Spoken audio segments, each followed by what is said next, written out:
આજે ભાભર નગરપાલિકા આયોજિત સ્વદેશી મેળાની અંદર શાળા નંબર 3ના બાળકો મુલાકાત લેવા માટે આવ્યા હતા, જે તેમને ખૂબ મજા આવી અને સબ મેળાની મુલાકાત લઈ રહ્યા છે, તમે જોઈ શકો છો.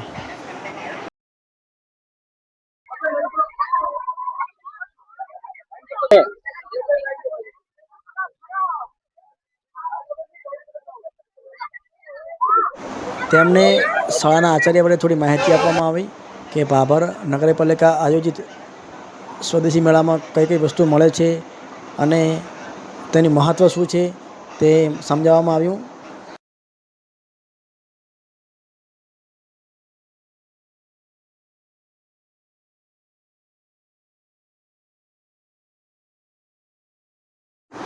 બાળકોને પણ આ મેળાની ખૂબ મજા માણી.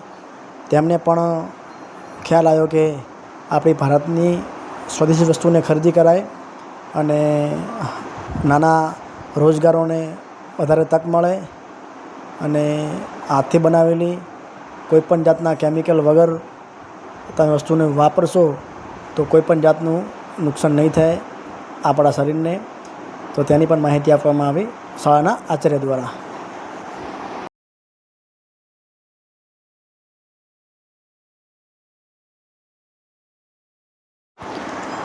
બાળકોને દરેક સ્ટોલની મુલાકાત લઈ રહ્યા છે અને તેના વિશે માહિતી પણ શિક્ષક દ્વારા આપવામાં આવી રહી છે, જે તમે જોઈ શકો છો.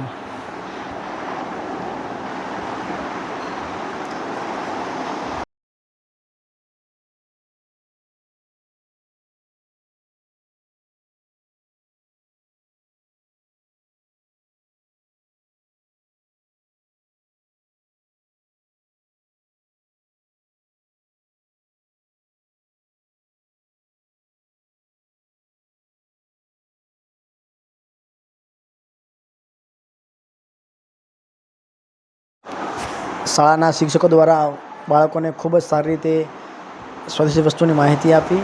હવે આપણે શાળાના આચાર્ય વડે મુલાકાત કરીએ.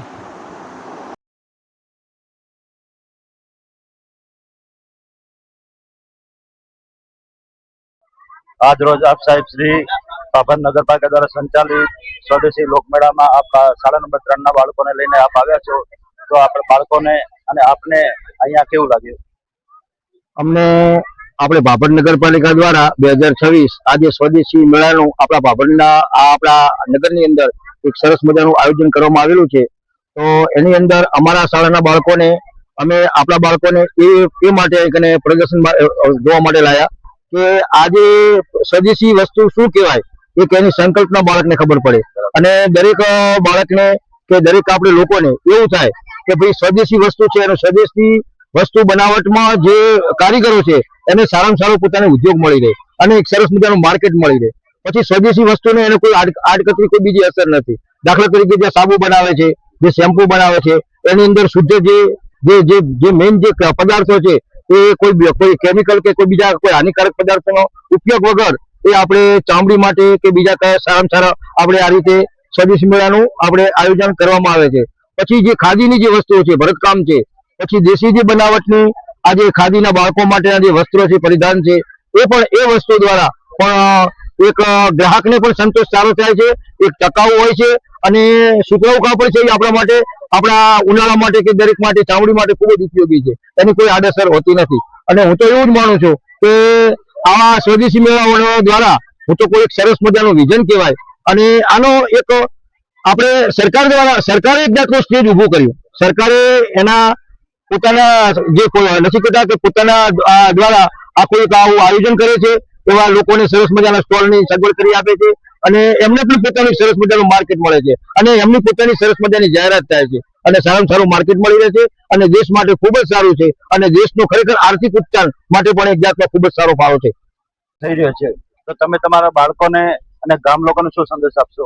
મારું તો બાળકો અને ગામ લોકોને એક જ સંદેશ છે કે જે આ જે સ્વદેશી બનાવટની સ્વદેશી જે વસ્તુઓ છે એ આપણા કારીગરોને પહેલા પ્રથમ સરસ પોતાનો રોજગાર મળે અને આપણું જે આર્થિક જે ધન છે એ બીજી વિદેશની વસ્તુઓ ન લાવતા આપણું આ જે નાણાકીય સ્ત્રોત છે ને એ આપણા દેશમાં ટકી રહે અને આપણા લોકોને તેનો લાભ થાય, એનો મુખ્ય ઉદ્દેશ છે.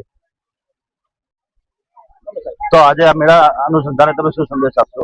મારું તો આ મેળા વિશે ખાસ એક જ સંદેશ છે કે આ મેળાની અંદર આમાં આપણા કારીગરો વધુ વધુ ભાગ લે, પછી વધુ લોકો આ સ્ટોલની અંદર આવી અને ખરીદી કરે તો એમને અને ગામ લોકોને ખૂબ જ ફાયદો થશે. સરસ. આજે આ શાળા નંબર 3 માં જે આપ આવ્યા, બાળકોને લઈને બાળકોને પ્રોત્સાહિત કર્યા અને સ્વદેશી વિશે માહિતી આપી એ બદલ આપનો ખૂબ ખૂબ ધન્યવાદ. ખૂબ ખૂબ ધન્યવાદ. આયોજિત સ્વદેશી મેળાની અમે મુલાકાત લીધી, અહીં માહિતી લીધી, અમને ખૂબ જ મજા આવી. બધા લોકો અહીં આવે, અહીં સ્વદેશી વસ્તુઓ મળે છે તે ખૂબ જ સારી છે અને ઉપયોગી પણ છે. નગરપાલિકા દ્વારા આયોજિત અહીંયા સ્વદેશી વસ્તુઓમાં અમને ગૃહ ઉદ્યોગ વિશે માહિતી મળી અને આપણે સ્વદેશી જ વસ્તુઓ ઉપયોગ કરવી જોઈએ તેની પણ માહિતી મળી અને અહીંયા આવીને અમે ઘણી બધી વસ્તુઓ જોઈ, અમને મજા પણ આવી. હવે અમે લોકોને સંદેશ આપશું કે આપણે સ્વદેશી જ વસ્તુઓ વાપરવી જોઈએ.